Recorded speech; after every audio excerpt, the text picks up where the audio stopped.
வணக்கம், நான் mini garden Gowri. இன்றைக்கி எம்ஜி கிச்சனில் டொமேட்டோ சப்பாத்தி பண்ண போகிறோம். இந்த சப்பாத்தி பார்த்திங்கன்னா ரொம்ப டேஸ்ட்டாக இருக்கும், அதே சமயம் ரொம்ப சாஃப்டாகவும் இருக்கும். குழந்தைங்களுக்கு ஸ்கூலுக்கெல்லாம் கொடுத்து அனுப்புறதுக்கு ரொம்ப சூப்பராக இருக்கும். அதே மாதிரி வெளியூர் பயணம் எங்கேயாவது போகும்போது இந்த சப்பாத்தி செஞ்சு எடுத்துகிட்டு போனீங்கன்னா நீங்கள் 2 நாள் வச்சுருந்தா கூட இதே மாதிரி தான் நல்லா சாஃப்டாக சூப்பராக இருக்கும். அடுத்து பார்த்திங்கன்னா மாவை ரொம்ப கஷ்டப்பட்டு பிசையாமல் ஈஸியாக இந்த மாதிரி லேயராக வரா மாதிரி எப்படி செய்கிறது அப்படின்றதும் இந்த வீடியோவில் சொல்லியிருக்கேன். வீடியோவை முழுசாக பாருங்கள். இப்போ வாங்க வீடியோக்குள்ளே போகலாம்.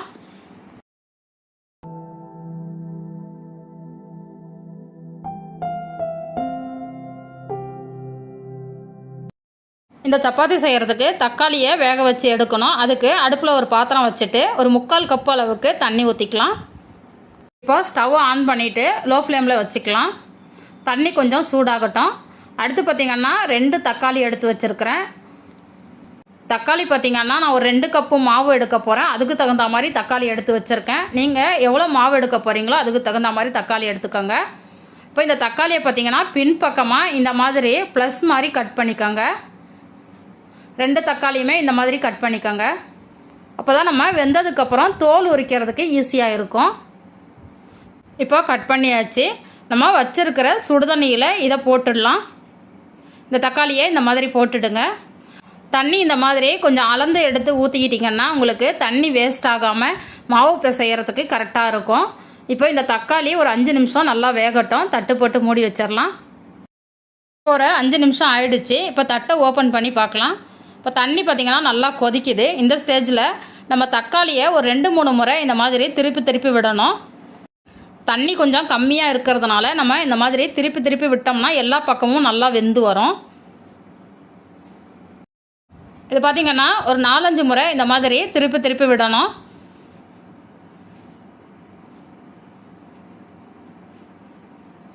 இந்த மாதிரி திருப்பி விட்டதுக்கப்புறம் ஸ்டவ் ஆஃப் பண்ணிவிட்டு தட்டு போட்டு மூடி வச்சிடலாம். இது நல்லா ஆறட்டும். ஆறினதுக்கப்புறம் பார்க்கலாம். இப்போ பாருங்கள், தக்காளி நல்லா ஆறிடுச்சு. இந்த தக்காளியை பார்த்திங்கன்னா இந்த மாதிரி தோல் உரிச்சிங்கன்னா அழகாக உரிக்கிறதுக்கு வரும். இங்கே பாருங்கள், ரொம்ப ஈஸியாக வரும். இந்த தோலை இந்த மாதிரி உரித்து எடுத்துருங்க. இந்த தக்காளியை டைரெக்டாக நீங்கள் அரைச்சி கூட சப்பாத்தி மாவில் கலக்கலாம். அது டேஸ்ட்டு அவ்வளோவா நல்லா இருக்காது. இந்த மாதிரி பண்ணும்போது தான் டேஸ்ட்டு ரொம்ப நல்லாயிருக்கும். அதே சமயம் பச்சை ஸ்மெல்லும் வராது. இப்போ இன்னொரு தக்காளியும் இதே மாதிரி தோல் உரித்து எடுத்துக்கலாம். அடுத்து ஒரு மிக்ஸி ஜார் எடுத்து வச்சுருக்கேன். இதில் நம்ம தோல் உரித்து வச்சுருக்கிற தக்காளியில் இந்த மேலே இருக்கிற போர்ஷனை மட்டும் கட் பண்ணிவிட்டு சேர்த்துக்கலாம். இந்த மாதிரி கட் பண்ணிவிட்டு மிக்ஸி ஜாரில் சேர்த்துக்கோங்க. கூடவே நம்ம வேக வச்ச தண்ணியை இதில் சேர்த்துக்கலாம். சேர்த்து ஒரு முறை நல்லா அரைச்சி எடுத்துகிட்டு வந்துடலாம். எந்த அளவுக்கு நைஸாக அரைக்க முடியுமோ அந்த அளவுக்கு நைஸாக அரைச்சி எடுத்துகிட்டு வந்துடலாம். நம்ம அரைச்சி வச்சுருக்க தக்காளியை ஒரு வடிகட்டியில் வடிகட்டி எடுத்துக்கலாம். இந்த மாதிரி வடிகட்டிட்டு ஒரு ஸ்பூன் வச்சு கொஞ்சம் கலந்து விட்டிங்கன்னா ஜூஸ் எல்லாமே கீழே இறங்கிடும். இப்போ பாருங்கள், ஜூஸ் எல்லாமே கீழே இறங்கிடுச்சு. இப்போ மிக்ஸி ஜாரில் கொஞ்சமாக தண்ணி சேர்த்து அலசி இதில் ஊற்றிக்கலாம். ரொம்ப அதிகமாக சேர்த்துறாதீங்க, கொஞ்சமாக ஊற்றிக்கோங்க.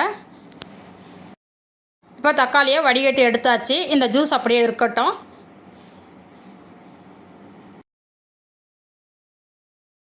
அடுத்து அகலமான பாத்திரம் எடுத்து வச்சுருக்கேன். இதில் 2 கப்பு அளவுக்கு கோதுமை மாவு சேர்த்துக்கலாம்.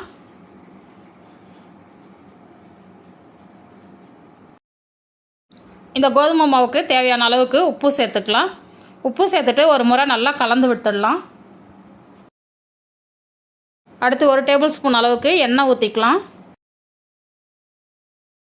எண்ணெய் எல்லா மாவுலையும் சேர்ற மாதிரி நல்லா கலந்து விட்டுடலாம். இப்போ நல்லா கலந்து விட்டாச்சு. அடுத்து பார்த்திங்கன்னா நம்ம எடுத்து வச்சுருக்கிற தக்காளி ஜூஸை இதில் கொஞ்சமாக சேர்த்து சப்பாத்தி மாவுக்கு எப்போதும் மாவு எப்படி பிசைவோமோ அதே மாதிரி பிசைஞ்சு எடுத்துக்கலாம். இந்த ஜூஸை ஒரேடியாக ஊற்றாமல் கொஞ்சமாக ஊற்றிக்கோங்க.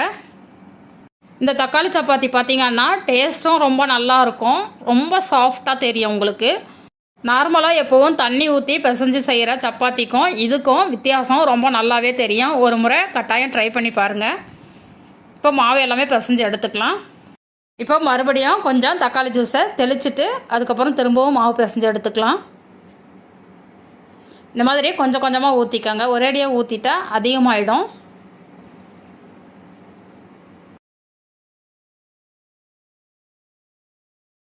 இப்போ பாருங்கள் மாவு நல்லா சாஃப்டாக பிசைஞ்சாச்சு. உங்களுக்கு பார்க்கும்போதே தெரியும் மாவு எந்த அளவுக்கு சாஃப்டாக இருக்குது பாருங்கள். நம்ம எடுத்த 2 கப்பு மாவுக்கும் நம்ம எடுத்து வச்சுருந்த தக்காளி ஜூஸுக்கும் மாவு பிசைஞ்சு எடுக்கிறதுக்கு கரெக்டாக இருந்தது. நான் எக்ஸ்ட்ரா எதுவும் தண்ணி எதுவுமே சேர்க்கலை. இப்போ இந்த மாவு பார்த்திங்கன்னா ஒரு 10 நிமிஷம் நல்லா ஊறட்டும். ஒரு தட்டு போட்டு மூடி வச்சிடலாம். நம்ம மாவு பிசைஞ்சு வச்சு ஒரு 10 நிமிஷம் ஆகிடுச்சு. இப்போ ஓப்பன் பண்ணி பார்க்கலாம். மாவு பாருங்கள் நல்லா சாஃப்டாக ஊறி வந்திருக்குது. மறுபடியும் ஒரு முறை மாவை கொஞ்சம் பிசைஞ்சு எடுத்துக்கலாம். இப்போ மறுபடியும் மாவை நல்லா பிசைஞ்சு எடுத்தாச்சு. அடுத்து பார்த்திங்கன்னா இந்த மாவை 2ஆக பிரிச்சுக்கலாம். மாவை பிரித்து எடுக்கும்போது பார்த்திங்கன்னா இந்த மாதிரி நம்ம துணி புழிகிற மாதிரி இந்த மாதிரி முறுக்கி பிரித்து எடுங்க. இப்போ பாருங்கள் இப்போ பிரித்து எடுத்தாச்சு.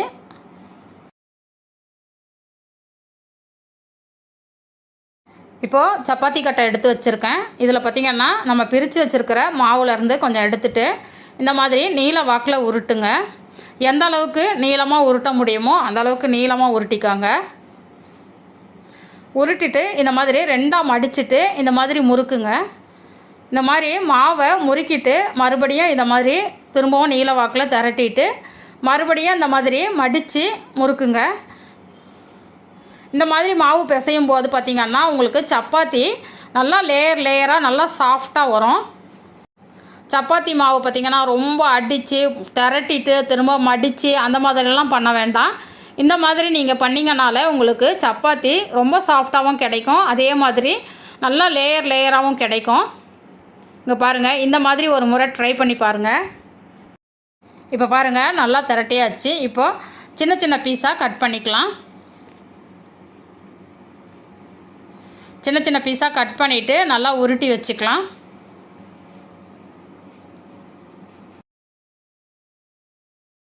அடுத்து சப்பாத்தி கட்டையில் கொஞ்சமாக மாவு தூவிட்டு நம்ம உருட்டி வச்சுருக்கிற உருண்டைகளை சப்பாத்தியாக திரட்டி எடுத்துக்கலாம்.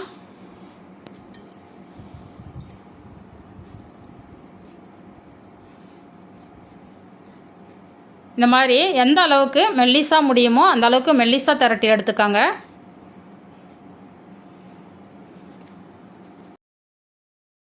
இப்போ பாருங்கள் சப்பாத்தியெல்லாம் நல்லா மெல்லிசாக திரட்டி வச்சாச்சு.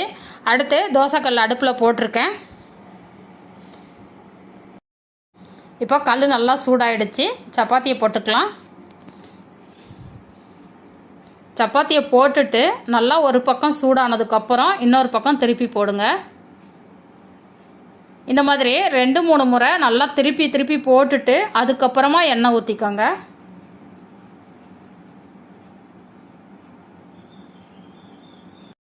இப்போ பாருங்கள் இந்த மாதிரி சப்பாத்தி ஒரு பாதி அளவுக்கு வெந்ததுக்கப்புறம் எண்ணெய் ஊற்றிக்கோங்க. இந்த மாதிரி நீங்கள் சப்பாத்தி செய்யும்போது தான் அது ரொம்ப நேரம் வரைக்கும் சாஃப்டாக அப்படியே இருக்கும். நல்லா வெந்தும் வரும். இங்கே பாருங்கள் இந்த மாதிரி திருப்பி விட்டிங்கன்னா போதும். ஒரு 1/2 ஸ்பூன் அளவுக்கு தான் எண்ணெய் ஊற்றியிருக்கேன். பாருங்கள் சப்பாத்தி சூப்பராக வந்திருக்கு பாருங்கள்.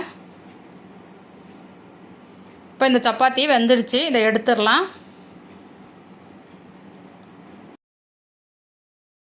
அடுத்து இன்னொரு சப்பாத்தி போடலாம். இந்த சப்பாத்தி பார்த்திங்கன்னா எண்ணெய் ஊற்றாமல் தான் செய்ய போகிறேன். ஒரு சப்பாத்தி மட்டும்தான் எண்ணெய் ஊற்றி செஞ்சேன். மற்றது எல்லாமே எண்ணெய் ஊற்றாமல் தான் சுட்டு எடுத்துருக்குறேன். நீங்கள் எண்ணெய் ஊற்றாமல் செஞ்சால் கூட சப்பாத்தி ரொம்ப சாஃப்டாக சூப்பராக வரும். இங்கே பாருங்கள் இந்த மாதிரி திருப்பி விட்டு நல்லா ஒரு 4-5 முறை இந்த மாதிரி திருப்பி விட்டிங்கன்னா எல்லா பக்கமுமே நல்லா வெந்து வந்துடும்.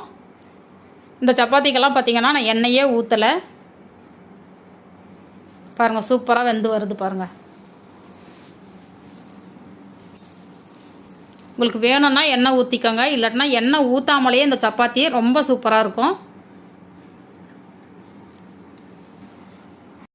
இப்போ பார்த்தீங்கன்னா தக்காளியை வச்சு உங்களுக்கு ஒரு சப்பாத்தி செஞ்சு காமிச்சிருக்கேன்.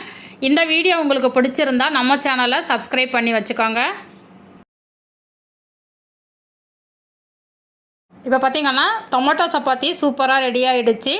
நீங்கள் செஞ்சு பார்த்துட்டு உங்களுக்கு எப்படி வந்தது அப்படின்றத கமெண்ட்டில் சொல்லுங்கள். நான் சுவைக்கட்டும், ஆரோக்கியம் பெருகட்டும். நன்றி.